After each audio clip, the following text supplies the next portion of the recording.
What's up, everybody? It's your boy Melvin here for another review. How you doing? How you doing? So today, this wow, this film, I have a great time, and damn, there's a lot to talk about here. So I'll be talking about my thoughts on the latest biopic film, Michael, which is the biofilm of the journey of Michael Jackson from his young from the Jackson 5 to up to his bad tour. Which damn, I'm sorry, but this film was good, and I don't know what the fuck are these critics talking about. What the hell they're talking about is bad bullshit. I think they're the ones who are bad apples. Damn, I'm not joking because I look at when before the film came out, their score was low, like low. I'm like, what the hell? Because we know if their scores is low, we know it's gonna be damn good.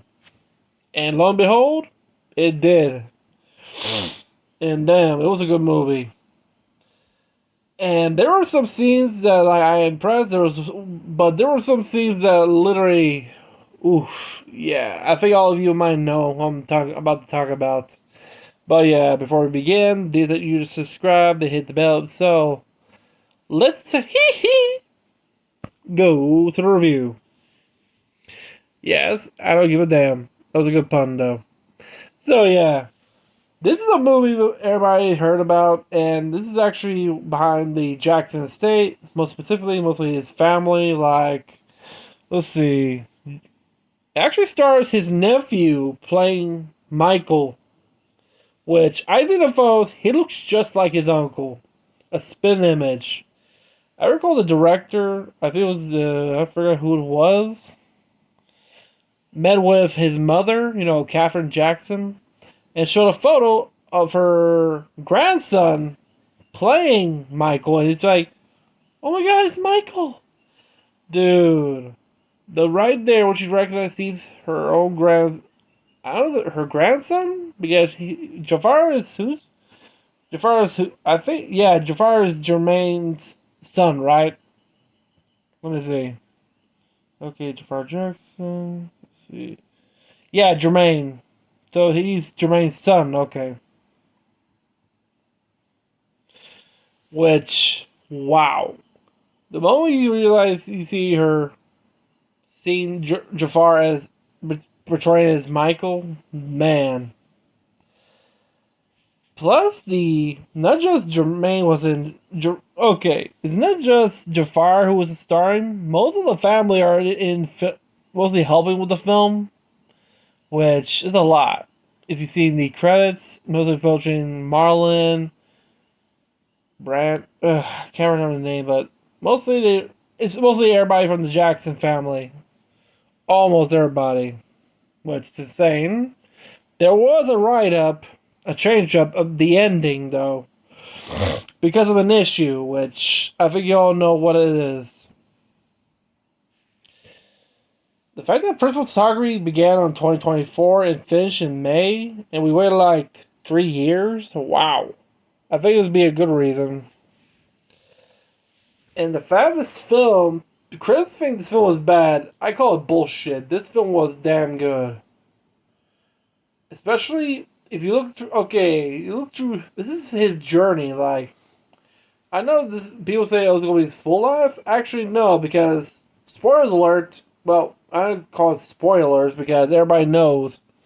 The director mentioned in this film, make past his money, there'll be a second part, which is continued during his, I forget which world tour he's doing, but also the controversies that happen. I want the controversy. I call it bullshit. He did none. Like, we all know it, which is insane. You know what's more fucked up? That the Jackson Estate is being sued again. I'm like, is anybody taking this case seriously? There's no proof that Michael did this. Which, here's the thing. Anybody who knew Michael knows Michael's innocent. I think I recall there was an asshole reporter. I think his name was Bashir, I believe. who did like a documentary called "Living with Michael," and he literally tried to sabotage him, like literally editing videos, making Michael more like an antisocial jackass. And Michael saw that, he was heartbroken and pissed off. And guess what he did? He wore a custom-made jacket. It says, I forget what it's called, but this says, "Fuck you, paparazzis," and with the name Bashir with a red circle crossing out, which he wore. And Bashir's not the only one I've only one that disses. He did the same thing to Diana, Princess Diana as well, which is insane. He did both Michael and the Princess of Wales. Rest in peace, both of them. And this scumbag is still alive and walking? Damn, why didn't no one took his life? Damn. But, of course, karma, I think they might pull in that one. But let's go focus on the film, because the film opens with, we see, I think it's during his well, we didn't know what his tour was until we jumped back in Gary, Indiana in the 60s, where we see Michael looking at other kids, which, this is the whole thing, because he never had a childhood. Michael, okay, everybody knows the story, because we all know about Michael's childhood. Well, I don't call it childhood, I would call it forced into stardom. Him and his brothers, which are him and his brothers, Marlon, Tito, Jackie, who else? And Jermaine, forming the Jackson 5. Also, LaToya was there, which people say, "Wait, what about Jeanette?" I think because there was an interview that Jeanette didn't want to have any part because due to she had an issue with the story, so she asked him not to feature in it. So yeah, that was her choice. Also, a little hiccup between her and her niece, Paris Jackson, Michael's daughter. And also we have, I'm sorry, but I have to praise the actor who played Joe Jackson, Coleman Domingo. Jesus Christ, he looks, I don't know how he managed to not to, break down in tears, portraying this patriarch of the Jacksons, because I recall there was a scene which I think you all know what I'm talking about, because this film came out a week now, so I think you all know what I'm talking about. It was after the gig, and when Joe told him, "Okay, we're going to practice," Michael only said, and I quote, "But we did great. Maybe we should just rest." You know what happened? He whooped his ass. He literally whooped his ass for just saying we did good. And to Joe, good means bullshit. Dude, when I saw like the other Jackson brothers, including the mother, they saw fear. One of them, I think it was Jermaine or Marlon, they just turned away knowing, yeah, they got their butts whooped by Joe for disobeying him. And hearing Michael scream, getting his butt whooped with a belt, geez. And people say, well, it's a different time. Like, there's a different time for discipline. That was straight up abuse. Like, straight up abuse. He didn't do none. He's just saying a compliment to everybody. That's it. Which, even my own mother, hey, we all went to see it, me, my mom, my brother. I was sitting in the top row watching a good view because she couldn't walk that much. She's sitting at the bottom row with my brother. She had some choice words for him, which, yeah. First because, one, she was born the same year as Michael. And she's around the same age if Michael was still alive. She's in her 60s, so if Michael's still alive, she'll be the same. They're both the same age. And they both grew up Michael grew up in Gary, Indiana, or is it Gary, Alabama? I know it's in Gary. And she grew up in a farming town here in Alwena, which, whew, the difference is, my grandpa was a farmer who sold tobacco. Remember, back in those days? No car, no none. Joe was a iron worker. There's a scene in the kitchen where he tells all of them, it's better to be famous and keep on practicing. And he says, you don't want to work like me in an iron mill, right? Because we see Joe come back home with a hard hat and a tin lunchbox. and we see like a bigger view of Gary. We see like an iron mill right there. Like, oh, it's like Pittsburgh with the iron mills. That's why. I know you try to make the boys them famous, but beating them, man. I know to say that if you get like a good beating because you were misbehaving in that, it'll make you like a civilized adult in the future. Which, yeah, it did confirm us. It did kept the brothers out of trouble in the future. Like they didn't do drugs or any of that, and became model citizens when they got older. But I'm sorry, but I recall there also I think it was Instagram. They were showing clips from another series. It's called The Jacksons, The American Dream, where it was Tito. Someone said I think there was some mention that it was Tito who started the Jackson Five because of a hiccup he did because he was touching Joe's guitar and the string broke and Joe just bust through the door and waking up everybody saying, "Who touched my fucking guitar?" And of course, Jermaine snitched on Tito, which people say he's a snitch, but hey, it's either that or all of you get your heinies beaten black and blue. Red and blue. What's that? And man, the sound of Tito getting his butt whooping, and everybody was just like, in the middle of the night. And Tito was the one who started like, he's very talented with the guitar, and then that became the Jackson 5 of them. I think there was another scene which people mentioned that of a controversial one where Joe calls out Tito if he marries his girl, it'll be the end of the Jackson 5? Or was it Jermaine? Which is insane that in the movie we get to see how the Jackson 5 gone through over the years from the 60s until they managed to get their big break with this record company in LA. I forgot the name of it. Which, the fact they're mostly traveling in a Volkswagen bus, which is, well, insane, but still groovy. Wow. And we see, like, the years, especially the producer, the one in charge, is more nice. Dude, I'm sorry, that producer saved Michael from a 5-minute butt ass whooping from Joe. When Joe asked him, "Hey, let me have 5 minutes with Michael," like, he didn't know what he was about to do. And the brother saw that, like, uh-oh. And he said, "Nope, nope, nope. Let's continue and keep them feet still." Which, thank God.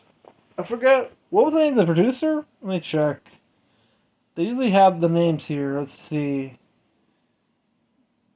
Okay, what's his name? Quincy Jones. QC, which, thank you, Quincy. You spared Michael from the wrath of Joe Jackson in your own studio, which, damn.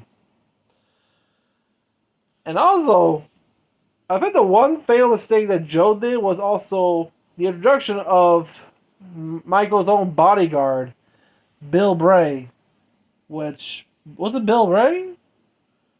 Let me see. Yeah, Bill Bray. Rest in peace. And the fact, I didn't know that much of him. The fact, I'm sorry, Bill Bray was a much better father figure than Joe. He always been with him. I'm not joking. When you see, like, throughout the movie, he's always with Michael. Always. Up to, like, his, like, late teens, early 20s. He's always been with Michael. Always. Not just his bodyguard or chauffeur, but a friend, confidant, and a father figure. Because, remember, he never called Joe Jackson dad. He'll call Joseph. All of them call him Joseph. All of them. Especially when Michael's, during his, I forgot the name of the album. Let me check. Man. It was the one that he wants to start his solo career. He talking with the producers on it. But the problem is he needs Joe Jackson's approval, which, of course, he can't do it because, yeah. Oh, boy. What's that scene? You see Joe, like, now living the lifestyle. And there was some connection I did not knew, which might have to future cases. Like, with Don King, which I did not knew that was him and Don King with that Okay, what was the name of the album? Oh, here it is. Off the Wall. That was his first solo album, Off the Wall. Which, of course, I remember you say, "Hey, keep the feet still." The fact we get to see him like it's not just the music. We also see what inspired him to make these iconic musics that we love. From Off the Wall, Beat It, Billie Jeans, even Thriller, which he was just watching classic horror films like Night of the Living Dead, The Fly, and House of Wax. Which, of course, he got Vincent Price for because he saw The Fly in the House of Wax, including hearing Vincent Price's iconic laugh. Of course, he got the great man to do that narration. Man, rest in peace, Vincent Price. I kind of wish they had an actor to portray Vincent Price in the movie. That would have been pretty cool, seeing how Michael got Vincent Price to do it. Am I right? I want to know how that happened. Like, how did Michael get Vincent Price into it? Into being in his music video, doing the narration for his music video of Thriller, which, man, I wish they put that there. That would be pretty cool. I want to see how that worked out. And then his trip to New York, where he wants to feature his music video of Billie Jeans in MTV back at that time. Let's just say MTV back then was a bit racist because they think they don't want to put black music in mostly white suburban, which of course the one in charge, the guy would say, hey, you shove all your main act artists up your ass, which right on. And sooner or later, boom. Man. And the fact he's still living with his dad, like he has nowhere to go, but this is like his early 20s right here. During his early careers, mostly. I also like the mother son relationship as well. Him and his mom enjoying watching movies, mostly classic comedies like The Three Stooges. And I didn't even knew Michael Jackson loves The Three Stooges, which I caught me off guard, and also Charlie Chaplin. I like how he mentions that Charlie Chaplin was his favorite to a sick kid at a hospital. What he calls him out, saying, "You know who Charlie Chaplin is?" I say, "Yeah, no, you don't." Mentioned he was a comedian, director, music writer. I didn't know that. Which, knowing about the history of Charlie Chaplin, yeah. But remember, Michael never had a childhood, and when you see his room like filled with toys, games, and he's like in his 20s, I won't understand because he never had a childhood. And I like how when he comes back home with a bored Twister, the other brothers say, "Nah, we're busy." And I think it was one that says, "Hey, he's gonna play Twister with his girlfriend if you know what I mean." With that gag was pretty funny. But yeah, and so his animals are more like his friends. Like he had a giraffe, peacock, even a llama. Which is when he was a boy, he mentioned, "Hey, mom, can we get a llama?" No. A few years later, they have a llama named Lewis. And then we have another one, which I think we all know who it is. Bubbles the chimpanzee, which, man, the first one was he? I think it was maybe a good choice to use a CGI than an actual chimpanzee, which, of course, PETA might do some stupid bullshit. Oh boy. And the fact that Bubbles is still alive, and I saw a recent photo of Jamar or Jafar? I keep confusing the name. Jafar. Visiting Bubbles is at the sanctuary where he is in Florida. And Bubbles like, Michael? I'm sorry, that is so adorable. You can imagine Bubbles haven't seen Michael in years and not knowing he passed away. And he sees Jafar like, my my friend. And you see Bubbles, he's not an old man. He's an old chimpanzee. He ever has a bald spot, but from what I heard, he's an alpha. He's an alpha chimpanzee, so he's the leader of the apes. Man, bless his little soul. Oh boy. But also, I like how how Michael had to do that. Okay, I need to fire my dad as my manager. Guess we had a manager. I think. Okay, what was? Shit. Ugh. Yeah, I have the cat. Man, I hate when I have to remember. John Branca. Which Michael mentioned he was the manager to the Beach Boys. And the fact that one of the others like, can you go? No, no. Can you leave for a minute? And made him his manager. Which he'd been with him up till he died. And Bronco's still alive. He's in his 70s and he's still active. It says here in his bio that he's still active as a entertainment lawyer, which is insane. And he's like 75. Damn. And the fact he's still active from 1975 to now, that's insane. I think John Bracto had to be just like to say where John. I think it was John or Bill. I think no, it was John visiting Michael at the hospital after the incident where he got his head on fire with a Mickey Mouse plushie, and Michael didn't know. Hey, you get that for me? Which, yeah. I also like the hint of Peter Pan here because you see Michael as a kid reading Peter Pan. He just put the name Joseph.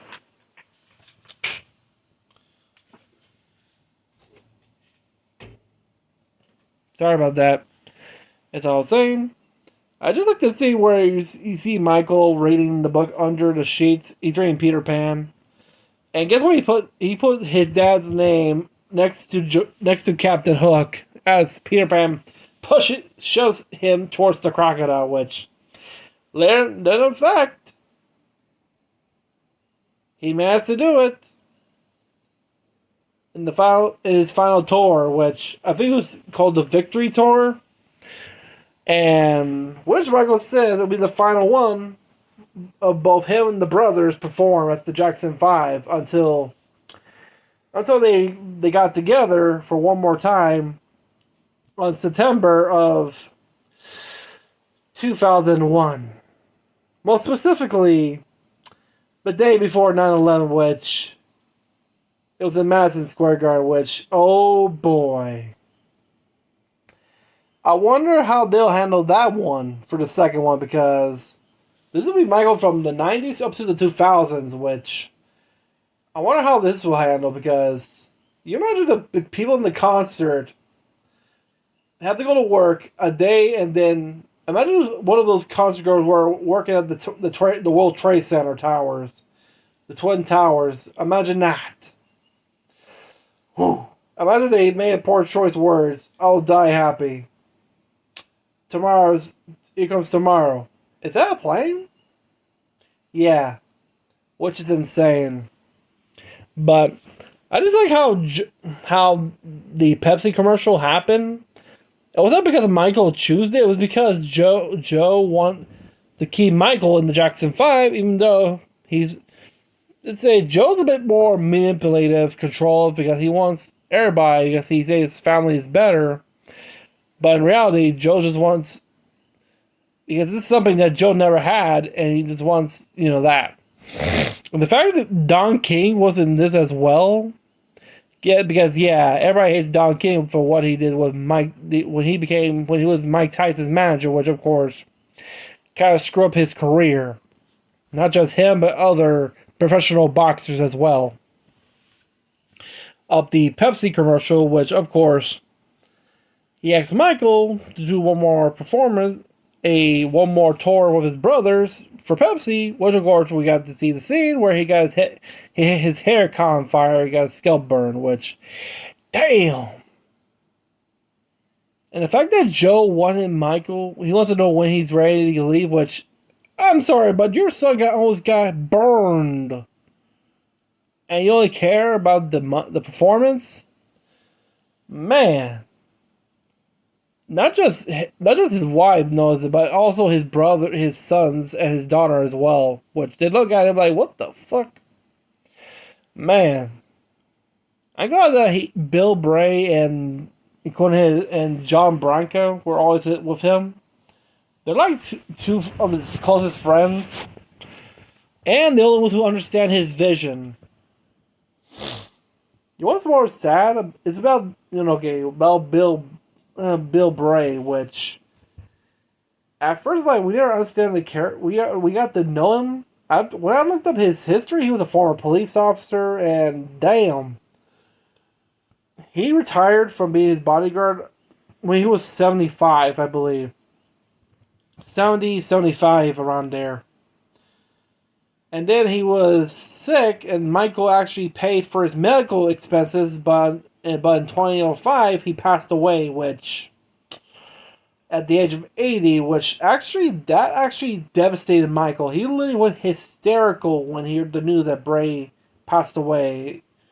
From, I don't know who, I think it was Jeanette who mentioned that Michael was deeply saddened because he considered Bray his second father figure.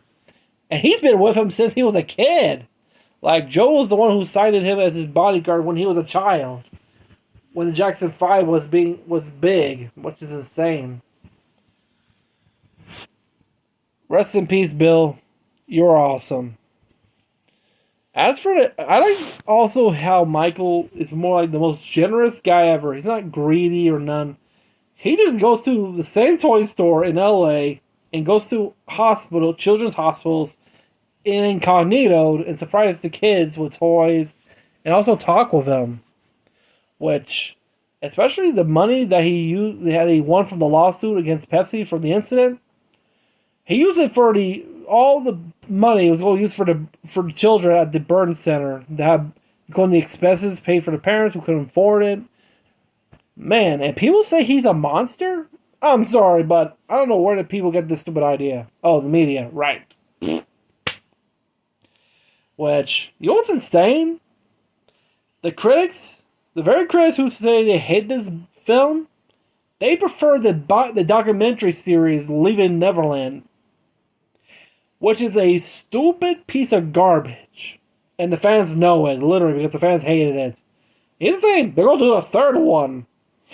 I didn't know there were actually a second one, which is insane. I think it was done by brothers who were with Michael Jackson as a kid, which... I'm smelling bullshit. I'm smelling the parents wanted money. And since this movie came out, they sued him for... I think they're suing the estate for $55 million. Or $500 million? I think it was $55 million, which... I'm sorry, but... This is total bullshit. And everybody knows it.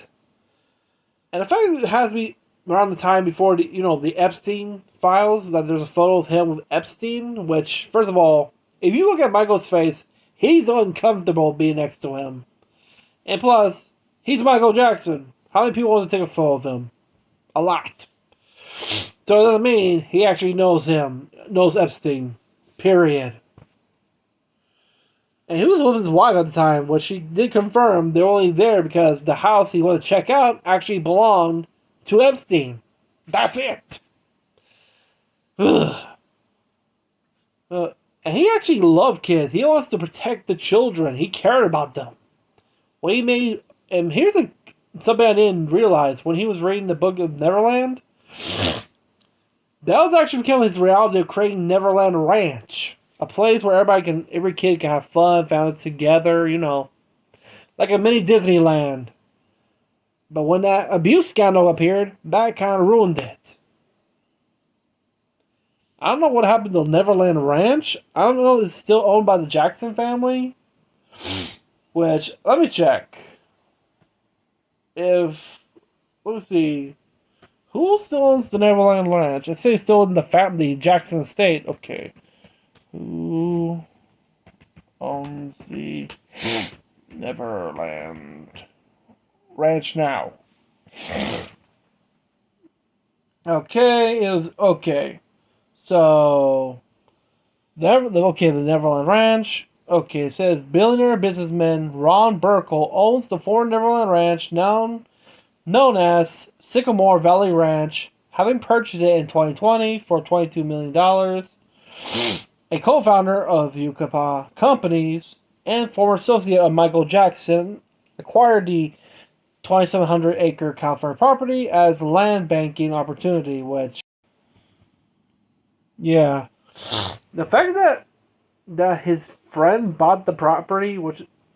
Thank God. Originally, people thought when Jackson died they want to bury him there, similar like kind of like like Graceland, like with Elvis, like he's buried there. Him, his parents, his not his twin brother because his body it'd be impossible since his brother died in infancy, like a newborn, so it'd be impossible. So, and also his grandson as well, and his daughter as well. Rest in peace. But they didn't. Fortunately, they didn't do it. He's buried in Hollywood forever, which I think his brother's buried with him as well in the tomb as well, including his dad. I don't know. I gotta do a little more research, but the one ending I did like was the final tour where when Michael says it'll be the final tour that him and his brothers would be performing, and you see Joe's face when he said, "Wait, what do you mean final?" Which I just like how cocky he was. Like during interviews, saying, "We're gonna do, yep, the Jacksons are back. We're gonna do tours in L.A., London, Paris, Japan, South Africa." Which you see the mom, including Bill, like, oh boy. And when Michael announced that he'd be like leaving the Jackson 5, which both the brothers knew that is his future, is his choice, and they both agree. And I like that moment where they both hold hands and bow for the last time, which I don't think will be the last time since they did return for a reunion gig in Madison Square Garden a day before 9/11, which Jesus. And you know what's scarier? I think Michael was supposed to be in one of those planes for a meeting. The one I don't know which plane. One of them crashed. I think it wasn't the one that I can't remember which airline was. Maybe the one that crashed in Pennsylvania, or the one that hit the Pentagon. I don't know which one, but damn, that would have been a shocker if Michael went in those planes and imagine the hijacker saying, "Wait, is that Michael Jackson?" Yeah, yeah. Oh boy. But luckily God intervened and managed to save his life. But, of course, including other celebrities, which, Seth MacFarlane, the guy who created Family Guy, American Dad, he overslept, so he missed his flight, and that saved his butt. Who else? But, overall, this was a good film. I enjoyed it. And them critics, they can take a big old deal and sit on it because their opinions ain't shit. Mean shit. You know what I'm talking about. Me, I recommend this. If you love Michael Jackson, this is a movie for you. Also recommending the other one. It's called The Jacksons, The American Dream. I never heard of it. I heard it from Twitter and Instagram where they're showing like clips of mostly, I think, to see where Tito gets his butt spanked by Joe for busting a string from his guitar, which, good job, Jermaine, you just snitch on your brother, even though, yeah, if he didn't snitch, all of them would get their butts tenderized by the belt. Youch. But I have some words to say about, yeah, we can all agree that Joe was a bit of an abuser when it comes to like with the Jackson 5 when they were young. But at least they weren't, like, in today's society, like, they didn't do like grown up like criminals, thugs, you know what I'm saying? Like, those who never had discipline think they can do any shit they want. Back in those days, oh boy. You get the belt, the switch, the slipper, the hairbrush. Anything I missed? Even a jump rope or a Hot Wheels track, which ouch. But yeah, in later interviews, I think it was an interview with him and LaToya mentioning about Michael. He didn't feel bad. He did say he still loves him, and he also I think Michael forgave him. I can't remember where, but yeah. And people are, well, it was a different time, but let's just say what he did No, that was not discipline. That was just abuse. Period. And you can tell, you can see from the fear from everybody, from Catherine to Michael's brothers. Yeah, it's all fear, and they're afraid to speak up or to get their butts tenderized by the Joe Hurricane spank machine. Which, youch. I just like the scene where Michael stands up to him. Which, yeah, it's his own career. He was a visionary. Michael was a visionary, a genius. Also, I like the scenes where he got his idea for the music. He create his idea of like releasing music and wait for like a couple years until he releases his big break in one album, which is a genius move.